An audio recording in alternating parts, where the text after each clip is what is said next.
Welcome back to the Closer Cut with me, Waseem Mirza, the show where we get straight to the point with people who actually have something worth saying. Today, the other Michael Jackson. The name gets attention, of course, but what happens after the introduction is why we're here, though. Over 3,000 events, personalized stories about business change, and a track record of making audiences actually do something differently. Michael is available to book, of course, through the Closer Speakers Consultancy. Details are on your screen. Now, let's cut through the noise and find out what makes him tick. I've always wanted to say this. Michael Jackson, welcome to the Closer Cut. Waseem, thank you very much indeed. And what a privilege to be with you, sharing this brief time together. It's amazing listening to you talking about 3,000 events and, 46 countries and that kind of thing. But that's been my speaking career, and it's been an intriguing journey throughout. I traditionally speak on business change and trends and those kinds of things. And, my wife figured out the other day that time spent in conferences amounted to some 7.5 years of me being in darkened conference rooms. Can you believe that? That's pretty amazing. I was going to ask you, how did you end up with that name, the other Michael Jackson? And when did you realize it could be a useful part of your identity rather than just a useful conversation starter? Well, it's been both a blessing and a curse, Waseem, to be honest. I mean, the singer was 4 years old when I was born, so nobody knew. But most speakers, obviously, as you know well, have their name with a .com. And when I checked for it, clearly michaeljackson.com was taken.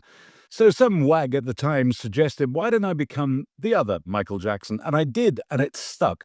But it has been both a blessing and a curse. I'm very, very honored. Thank you very much, Mr. President and Mrs. Reagan. You were featured not too long ago in what's called the Inner Circle Showcase, which I remember hosting. Now, for people who saw you there or are hearing about it for the very first time, what do you most want them to remember about what you actually do? Well, the key thing for me as a keynote speaker is that I deliver a talk that's personalized to suit the audience. So I'm very intrigued because of my strategic background before all those years of being a speaker. I need to be engaged in understanding what the company wants, understanding what the reason for their gathering is, what the audience's mindset is coming into the room, and how I can actually help be a part of that overall event. So everything I do is personalized at that level. There's no cookie cut keynote at that level. It's always highly personalized to suit exactly what the client and the audience require. There sure is, and as you know, anything can happen, and it's how we deal with that moment in practice, isn't it? Oh gosh, I mean, backstage, you can imagine with my name, all kinds of crazy things happen, but I could tell you those for about 4 hours, and we don't have time for that. But I think that in terms of what people don't see is the preparation, the stuff that goes into an event. I've just finished an event that was held in London recently. The fourth year in a row that particular client had booked me, and I ran, as well as speaking at it, 3 days of event time for them during a conference gathering. And the reason the client rebooked me, I guess, at that level was my ability to work with all the other speakers as well as the client's story that they required that I could generate for them and tell from the platform. But the key thing was really that I probably spent, with the time I had on stage, about 150 to 180 hours of preparation, making sure that everything was absolutely seamless. So that as the MC, as well as a keynote speaker, I was aware well in advance of what every other speaker was presenting on, and also how it all fitted together. So I even helped the client shape the agenda. Pretty similar, I guess, Waseem, to the way that you work when you work as an MC or facilitator of an event as well. There's a lot of background prep. Now, in a world that keeps throwing change at organizations faster than most people can absorb it, me included, that feels especially useful right now. And that's also something which is right up your street, isn't it? It certainly is. And, I've always believed that a problem that's fully understood is already half solved. And therefore, if we know, both as speakers and facilitators or masters of ceremony, that we're going into something that is absolutely being controlled before it even begins, we know exactly what happens at any individual moment when the agenda starts being unpacked live. I think it helps us as speakers and MCs, but I think it more or less helps the audience and the client as well really get full value for money. You know, when engagement in conferencing, Waseem, is something that everyone's talking about at the moment and the big buzzword of that. And I think that when we're fully engaged with both the client and the audience, we're able to deliver a much more professional presentation or delivery across the board. But you say there are three things that are certain for humans, and that's death, taxes, and change. And although every year when the Oxford English Dictionary comes out, I've always looked every year feverishly under change in case it said, see the other Michael Jackson for further instructions. And I think I've come to the realization now that it never will. But change is ever present. And the more important factor about change is that people resist it. What we need to be aware of, and particularly those of us who speak on that business subject, are we've got to make that change understandable, relatable, and accessible to the audiences that we're privileged to address.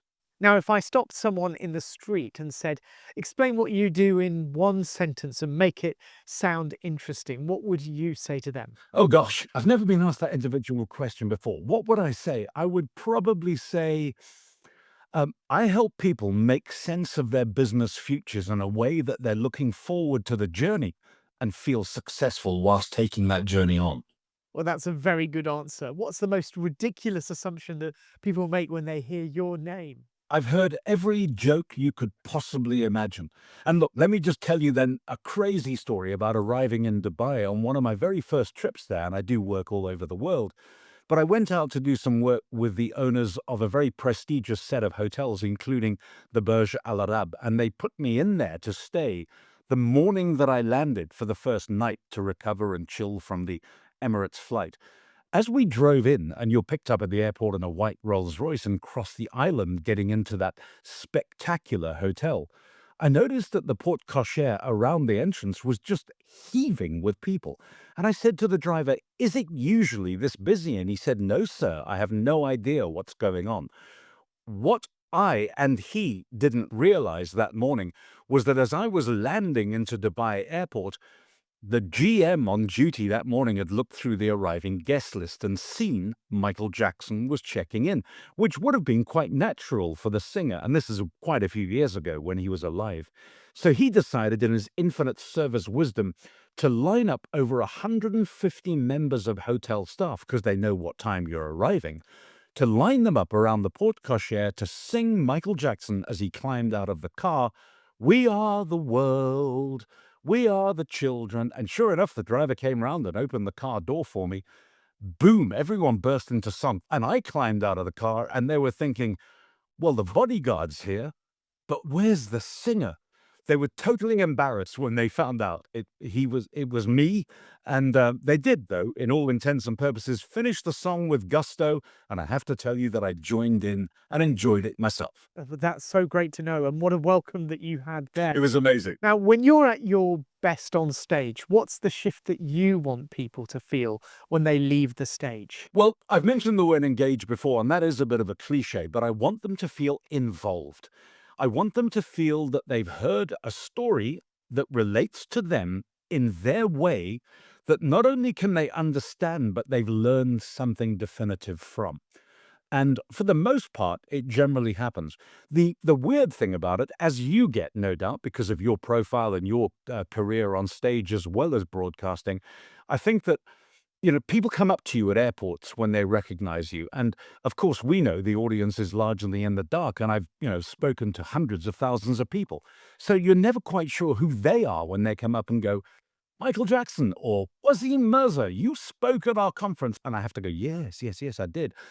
Because honestly, having never met them whilst on stage, or even met them briefly during coffee or the reception before or after, it really is hard to remember the names and faces of over 100,000 people. I'm sure you'll agree. Absolutely. And yet Yet many of them instinctively recognize your voice, and no doubt around the world they know your voice because it's so distinctive, isn't it? As my wife says, I have a great face for radio.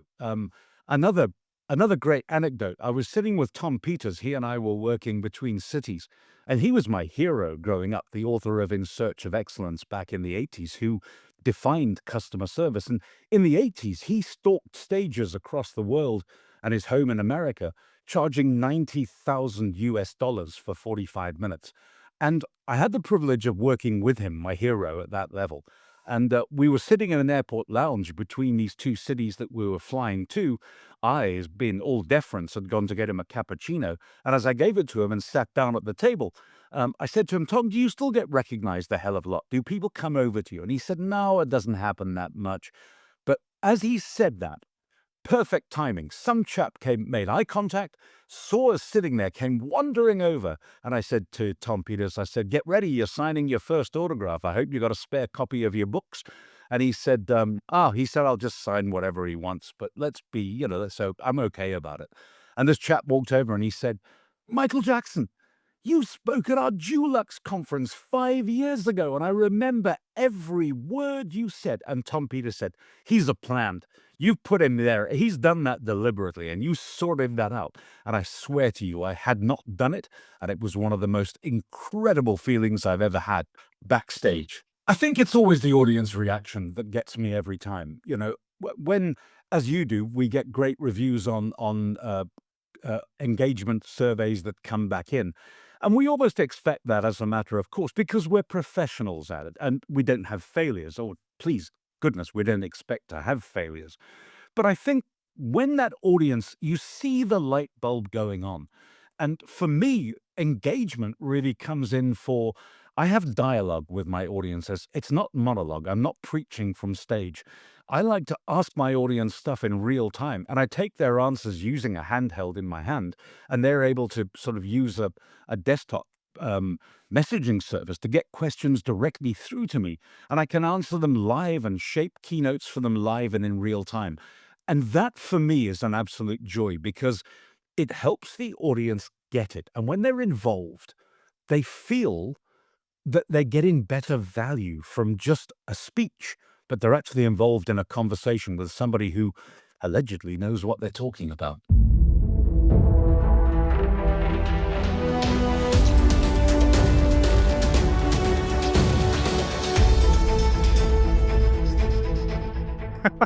Fantastic. Look, Michael, what's the one biggest thing that you wish people understood within about the first minute of meeting you?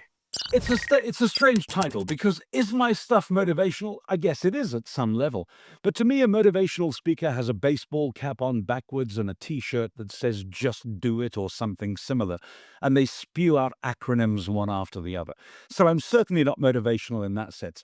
I like to think of myself as a business conversationalist. It's a very difficult thing, as you know, because when people ask you if you are a motivational speaker, well, I can say, well, it's a part of it, but it's certainly not the be-all and end-all. And it's not particularly because of the backward baseball cap thing that I've seen other people do, which thankfully has fallen out of favor a hell of a lot. It's not a thing I really, really want to be associated with. But hey, awards are awards, and when they come in at you, you accept them with grace, right? Yeah, absolutely. And I guess it's something that people really don't appreciate, the actual difference between a motivational speaker and what I've heard you and read about what you've talked about, the relevant speaker label. Yes, I think relevance is absolutely appropriate. Why does that distinction matter, do you think? I really think it does matter. And there are different types of speakers, as you well know, and there are different types of MCs and facilitators. And you specialize in playing a multiplicity of roles in that arena as well, as I do. And so, it's important that we try and educate the clients on the right naming, the right nomenclature, but it's not that easy because that phrase, which just trips off the tongue, motivational speaker, seems to be one that the industry, I think, was birthed on, and it's just hung around for a long, long time. Well, you've seen it all over so many countries, so many different time zones and events. What kind of audience do you personally feel that you connect with most quickly? Well, You know, if you think about it, in the early days, a keynote speech, I was asked to do 45 minutes, normally in what they called the graveyard slot, Waseem, where, you're after lunch, the client expected, because that's when the audience was most expected to fall asleep. I think that that doesn't necessarily happen. I open, close, or speak at whatever time in the agenda it's relevant now in this day and age. But I think also with attention spans dropping and the fact that audiences can get the content of a motivational speech on a YouTube video if they want to, it needs to be a lot more dynamic and a lot more personal. We need to keep them off a second screen, while they're dual screening, as you often see board conference audiences do. And to do that, we've got to make sure that we're engaging. We've got to make sure that our keynote length is more than appropriate. I mean, the average length of a Netflix documentary is about 42 minutes, and they've got budgets of millions and casts of thousands, much better looking people than this. Although you're okay on the good looks stake, of course. But I think we've got to be appropriate. We've got to be time relevant. We've got to be delivering meaningful content in a very constructive manner. And even agendas themselves are being reshaped to allow for things like more networking time and real engaged networking. And just a last quick one, I'm even seeing experiential conferences coming to the fore. I spoke recently at an event where I delivered the keynote as we were involved in a forest walk. No PowerPoint, no slides, just stuff going through. And so I used infographics to give to my audience that they could read along the way whilst I talked the content through for them. So it's all becoming very, very different. Conferencing is changing quite dramatically. Thank goodness. Now, in terms of the message, once it's landed with your audience, what do you hope to make sure survives beyond the applause? That I'm going to deliver exactly what they want, the way that they want it, and the value they're going to receive for the price that you or I charge is actually well covered. It's not just turn up like a panda, eat, shoots, and leaves. There's an awful lot of blood, sweat, and tears that goes into eventing, as you well know too. I don't mind if they're small or large at that level. I mean, I did a recent job in the States with a fireside chat with some celebrity business-wise in front of 2,500 people. But I'm also very comfortable talking to an audience of 15 upwards. It depends on where you are and what the event is for. But I think that, that would probably surmise what I'm most enjoy about it. It's getting up close and personal with people. I want them to take away stuff that they're really going to work on and have available to them. And the best applause of all is when the client comes back and says, "Can we rebook you? We're going to do something else next year that's different. And you're the guy that we want."